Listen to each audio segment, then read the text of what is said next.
tout début, c'est bien connu. Il y a la semence déposée par l'homme dans le ventre de la femme. Des spermatozoïdes par millions, un flot, un torrent de spermatozoïdes. Tous vont mourir, tous, sauf un. Pour eux, les messagers de la vie, c'est le début d'une véritable course au trésor, d'un sprint éperdu de plusieurs heures vers un rendez-vous galant, avec au bout, peut-être, la récompense du haut vainqueur et une fabuleuse promesse de vie. La rencontre avec un ovule. Agitant leur flagelle, les spermatozoïdes progressent des heures durant, millimètre par millimètre, obstacle après obstacle.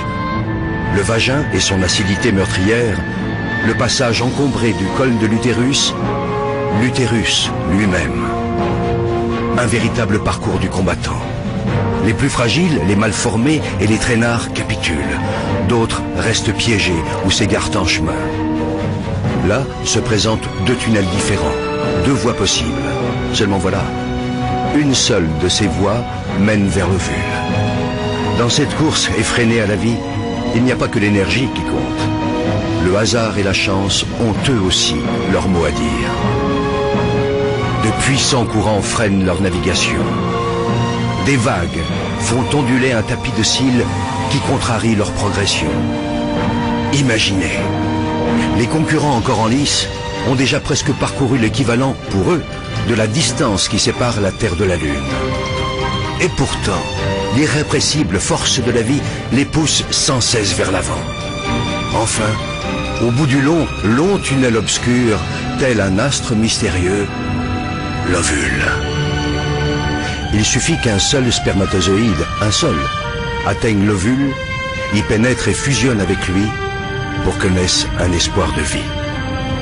Chacun de ces millions de spermatozoïdes porte en lui son secret. C'est à ce moment-là que se joue la loterie de l'existence. Ils ne sont désormais qu'une centaine à explorer la surface de l'ovule. Quelques-uns seulement parviennent à se faufiler jusqu'à la capsule. Formidable armure protectrice. Dernière agitation, ultime frénésie. Soudain, l'un d'entre eux finit par trouver la voie. Ça y est, c'est lui, le seul, l'unique. Aussitôt percé, la carapace durcit et les autres spermatozoïdes se heurtent à une barrière infranchissable. Pour eux, le voyage est terminé. Si près du but.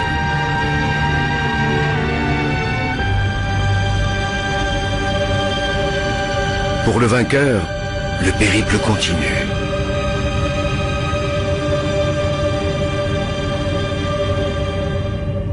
Il perd son flagelle, devenu inutile, et libère son trésor.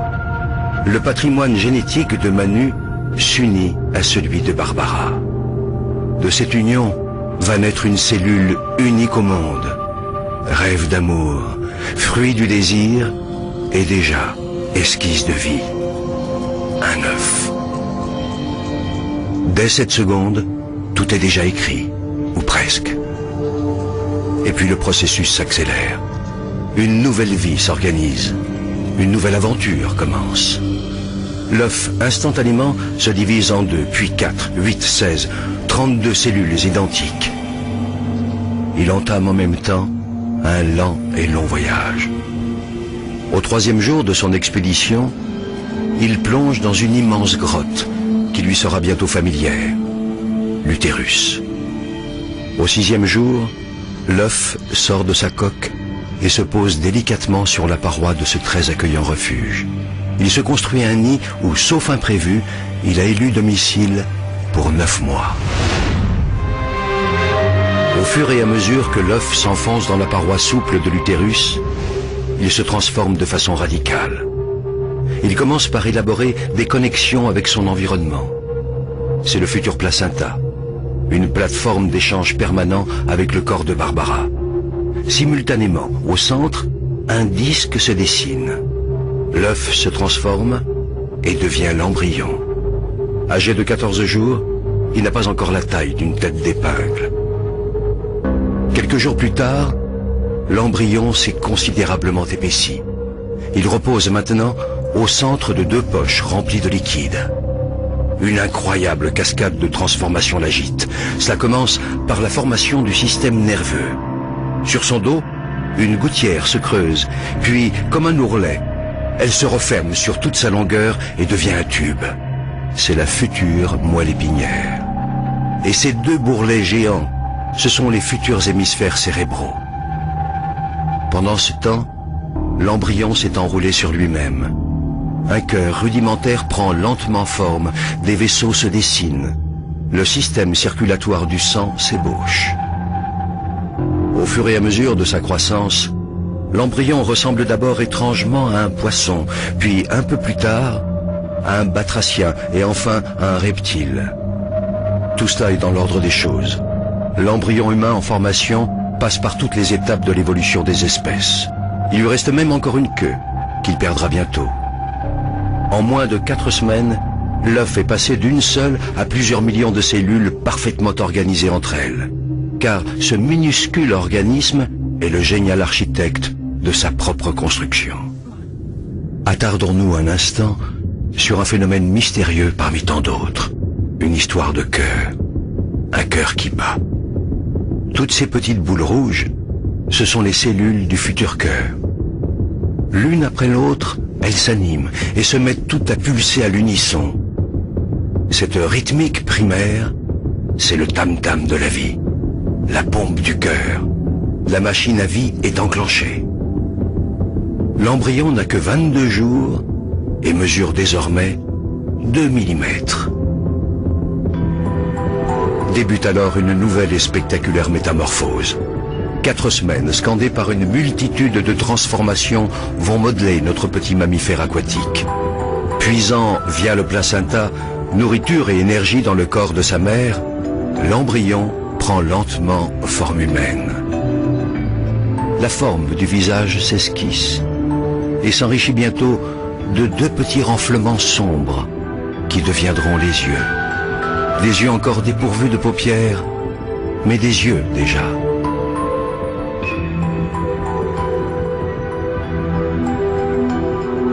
L'ébauche de tous les organes se poursuit.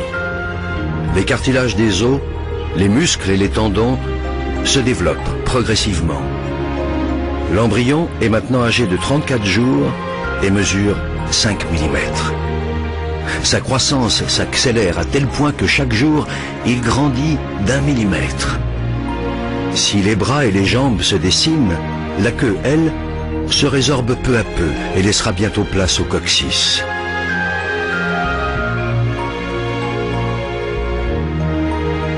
Les orifices de la bouche et des narines se sculptent. La nuque s'affine.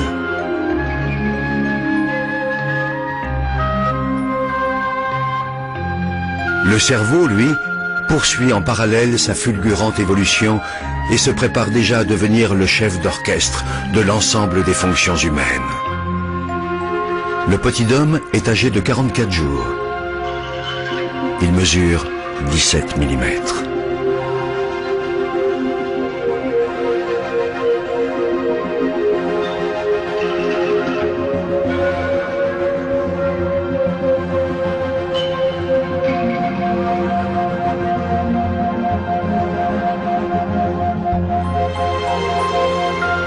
Ses yeux se bordent de fines paupières protectrices.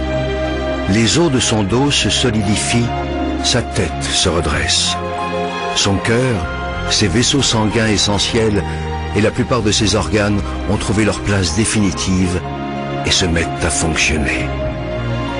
À 60 jours, l'embryon, qu'on appelle désormais un fœtus, mesure 3 cm et ne pèse que 11 grammes. Barbara achève son 2e mois de grossesse et tout se passe à merveille. Son enfant dispose de 7 mois encore pour grandir dans la tiédeur de son ventre, dans un univers protégé. Est-ce un lointain écho du bonheur de ses parents? Jusque-là, quasiment inerte, voilà que le futur bébé de Barbara et de Manu commence à bouger. Ce ne sont encore que d'imperceptibles tressaillements, trop ténus, pour que la mère en ait conscience. Pour comprendre ce qui se passe, essayons d'aller voir l'invisible. Pénétrons dans le cerveau de l'enfant à venir. Ici, à chaque minute qui passe, des neurones apparaissent par milliers. Simultanément, ces neurones se connectent les uns aux autres. Ingénieux agencement qui va permettre au fœtus de commander ses muscles et l'ensemble de ses organes. Les informations sont transmises sous forme de messages électriques et chimiques. C'est ainsi qu'à sa naissance, l'enfant de Barbara et Manu possédera plus de 100 milliards de neurones connectés les uns aux autres par 1 million de milliards de contacts.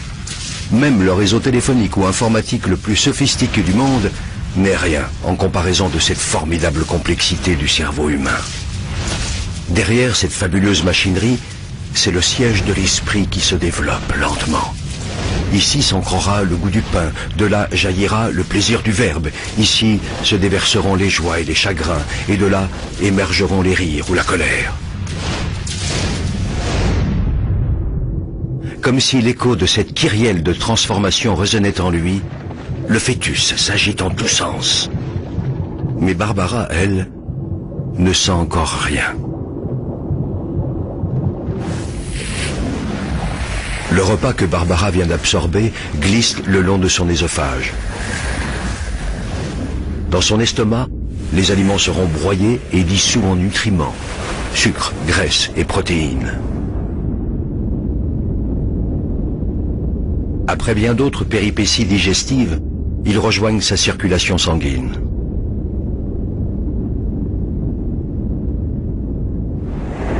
Là, dans le placenta, ces nutriments vont passer de la mère à l'enfant à travers un filtre d'une stupéfiante efficacité. Il rejette les éléments trop volumineux comme par exemple la plupart des bactéries qui pourraient lui faire du mal. Les autres, plus petits, peuvent franchir le barrage. Oxygène, sucre, graisse, protéines, vitamines, minéraux, mais aussi, attention, l'alcool et la caféine.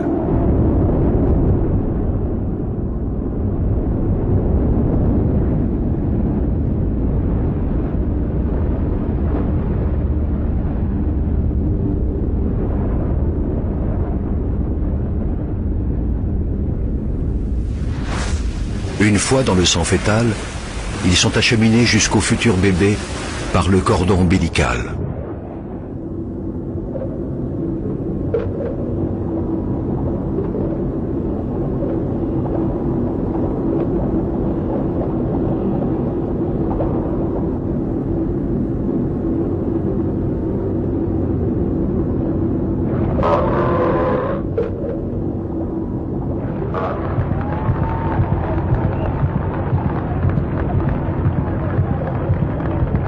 Heureusement pour lui, le fœtus possède son airbag personnel.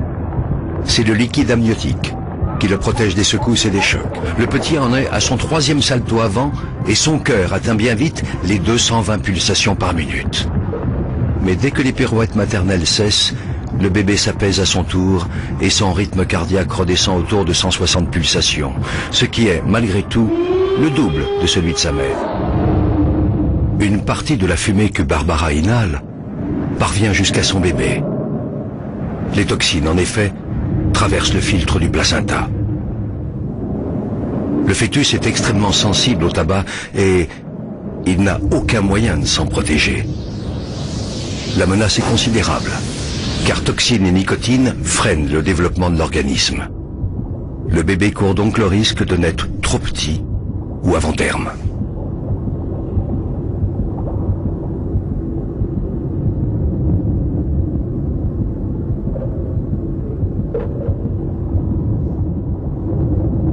D'autres substances toxiques représentent des dangers potentiels. L'alcool, par exemple, qui passe immédiatement du sang de la mère à celui du fœtus. Les dégâts provoqués peuvent être irrémédiables, malformation physique ou retard mental.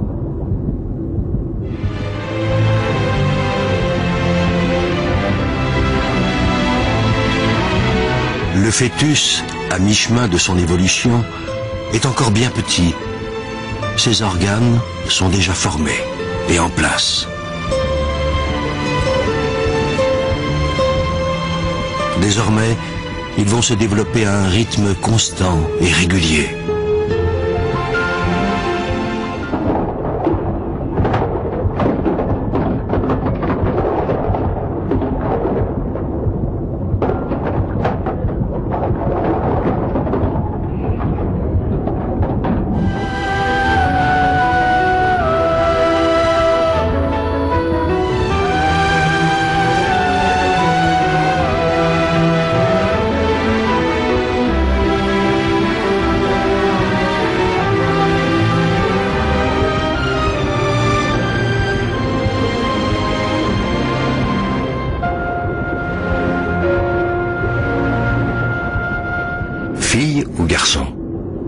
Sur le plan génétique, la partie est jouée depuis l'instant de la fécondation. Mais le sexe de l'enfant restera longtemps secret, jusqu'au 3e mois. C'est à cette époque-là de sa vie que se dessinent les organes génitaux qui lui permettront, le jour venu, de procréer à son tour. Le bourgeon génital évolue.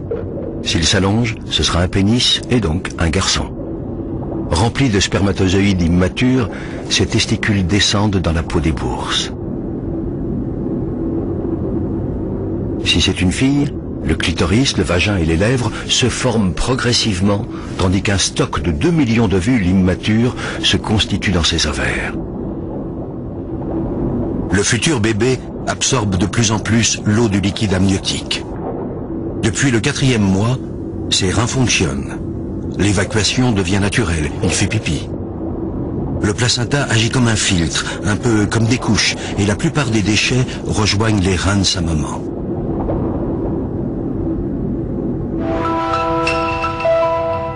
Grâce à l'échographie, le mystère est levé. Ce sera donc une fille. Rappelez-vous, le grand loto de l'existence. Le spermatozoïde de Manu était porteur du chromosome sexuel féminin. Ici, nous entrons dans le monde fascinant de l'hérédité, et c'est au microscope qu'il faut observer ce prodige de la nature. Au commencement, à l'instant de la fécondation, la combinaison des patrimoines génétiques de Barbara et Manu a donné naissance à un œuf unique, portant toutes les potentialités de leur future petite fille. Ces caractéristiques sont inscrites au cœur des gènes et ces gènes sont enfilés comme des perles sur un long collier qu'on appelle l'ADN. Mais la magie ne s'arrête pas là. Chaque fois qu'une nouvelle cellule se divisera au cours du développement de l'embryon, puis du fœtus, l'ADN se reproduira à l'identique dans chacune des cellules.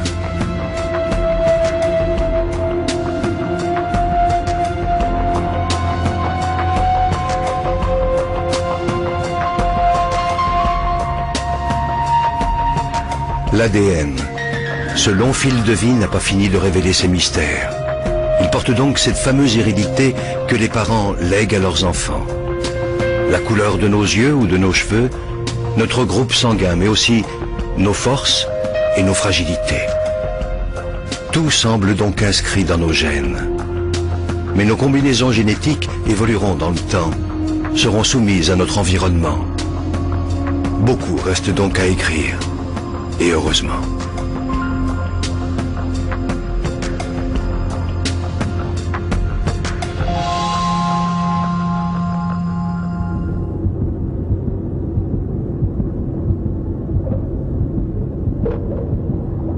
La petite réagit de plus en plus au bruit qu'émet l'organisme de sa mère, les battements de son cœur, mais aussi et surtout le son de sa voix, qu'elle apprend peu à peu à reconnaître.